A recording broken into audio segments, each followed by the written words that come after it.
Assalamualaikum warahmatullahi wabarakatuh. Perkenalkan, nama saya Fitri Putasari, NIM L1A1156, kelas R001, Fakultas Pertanian Universitas Jambi. Baiklah, di dalam video saya ini saya akan menyampaikan kepada kalian semua tentang konflik masyarakat hukum adat. Baiklah, selamat menyaksikan. Perlu kita ketahui teman-teman, sebelum kita memasuki konflik tentang masyarakat hukum adat tersebut, ada baiknya kita harus mengetahui dulu apa itu hukum dari pengelolaannya tersebut.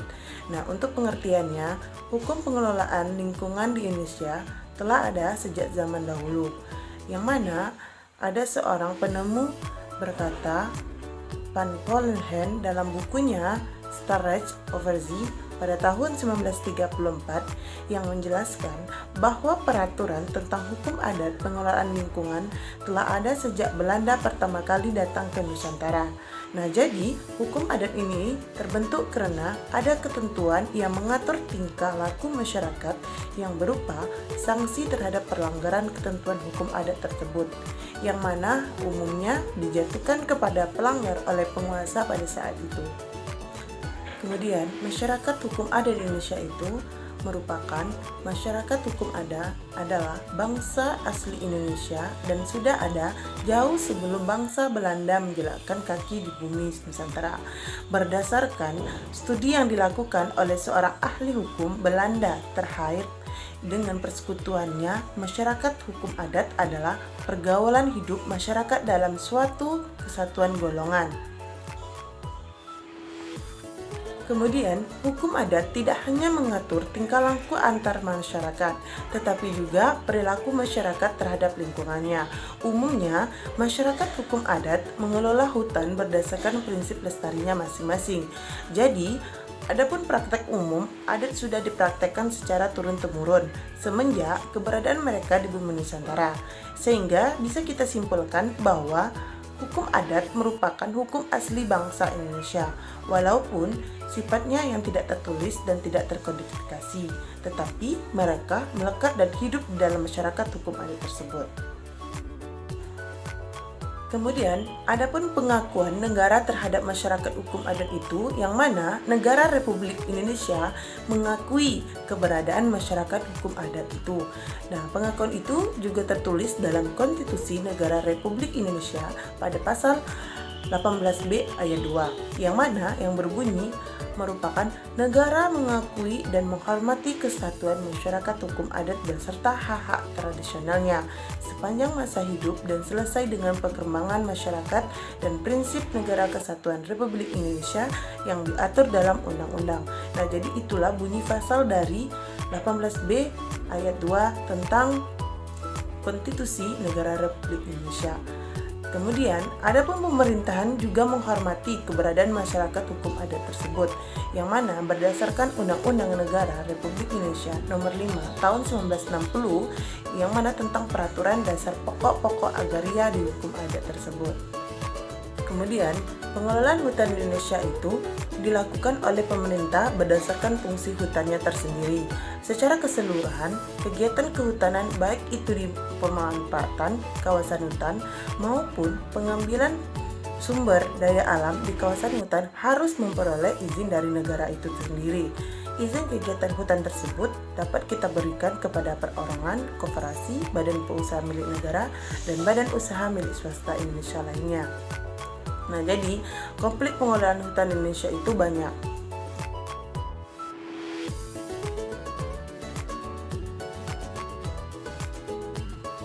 Mengapa terjadinya konflik masyarakat hukum adat tersebut? Nah, tentu saja terjadinya konflik masyarakat tersebut pasti ada sebabnya.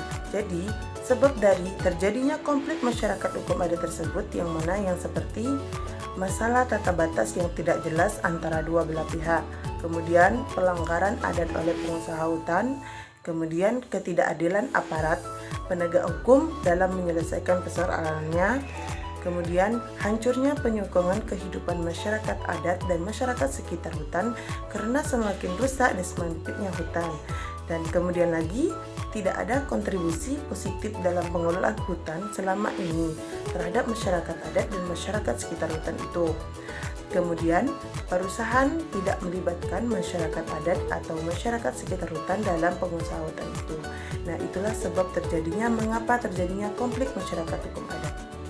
Adapun poin-poin konflik dalam masyarakat hukum adat itu yaitu yang pertama, permasalahan tentang tata batas, yang kedua, pelanggaran adat, yang ketiga, ketidakadilan aparat penegak hukum, yang keempat, hancurnya penyokong kehidupan masyarakat adat dan masyarakat sekitar hutan, yang kelima, perusahaan dan pemerintahan tak melibatkan masyarakat sekitar hutan atau masyarakat adat dalam pengolahan itu. Nah, jadi itulah poin-poin penting dalam konflik masyarakat hukum adat itu terjadi. Untuk poin yang pertama yaitu tentang permasalahan tata batas. Nah, yang mana dalam permasalahan tata batas itu ada penataan areal kerja perusahaan, yang mana nama perusahaan itu yaitu HPH, IPK, HTI, dan perkebunannya, yang mana mereka itu tidak melibatkan masyarakat setempat. Nah, jadi itulah sebab terjadinya permasalahan tata batas itu. Nah, kemudian penataan areal yang benar dengan tata batas yang jelas sangat diperlukan untuk menghindari konflik antara masyarakat sekitar hutan atau masyarakat adat perusahaan kehutanan perkebunan itu sendiri. Untuk poin yang kedua yaitu tentang pelanggaran adat.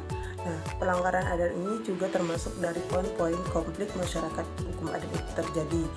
Nah, adapun ada beberapa hal pelanggaran adat yang dilakukan oleh perusahaan kehutanan dan perkebunan.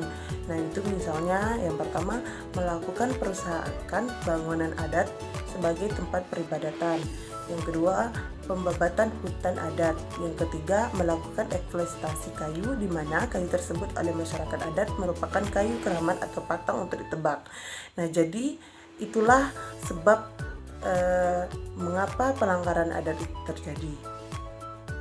Untuk poin yang ketiga yaitu ketidakadilan aparat penegak hukum. Nah, yang mana ketidakadilan aparat penegak hukum yaitu lemahnya penegak hukum dalam penyelesaian berbagai permasalahan yang terjadi antara masyarakat sekitar hutan dan perusahaan atau mengakibatkan konflik-konflik baru terjadi. Kemudian hal itu juga sering dijadikan sebagai pihak ketiga seperti cukong-cukong kayu untuk mempamerkan konflik tersebut demi kepentingannya tersendiri. Jadi, maraknya penebangan liar itu merupakan wujud dari ketidakhormatan pemerintah atau aparat keamanan, perusahaan, dan masyarakat sekitar hutan itu sendiri. Jadi, kasus-kasus seperti itulah pada akhirnya akan membawa masyarakat sekitar hutan pada posisi yang tidak diuntungkan. Nah, bisa juga disebut sebagai kambing hitam dan kasus-kasus penebangan liar. Nah, jadi para oknum-oknum masyarakat sekitar hutan itu tersendiri bekerja sama dengan cukung-cukungnya, yang mana adalah salah satu aparat keamanan dan pemerintahan untuk menghantam masyarakat sekitar hutan itu tersendiri. Jika permasalahan seperti itu tidak diselesaikan dengan rasa adil dari kedua belah pihak, pada akhirnya akan terjadilah pengulangan konflik-konflik masyarakat hukum adat itu terjadi. Itulah mengapa pelanggaran adat itu terjadi. Adapun poin yang keempat, yang mana hancurnya penyokong kehidupan adat dan masyarakat sekitar hutan itu tersendiri. Nah, jadi kenapa bisa hancur dalam penyokongan kehidupan dan masyarakat sekitar hutan itu? Karena adanya eksploitasi hutan oleh HPH yang telah berlangsung kurang lebih dari 35 tahun, yang mana telah mendorong hancur dan rusaknya hutan sebagai tempat hidup dan kehidupan bagi masyarakat sekitar hutan dan masyarakat adat itu sendiri.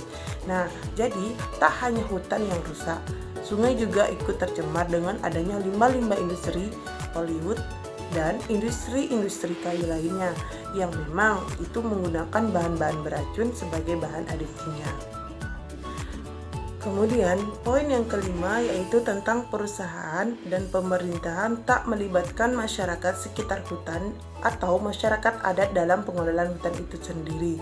Nah, ada beberapa hal yang peran serta masyarakat sekitar hutan itu sangat diperlukan dalam pengelolaan dan pengusahaan.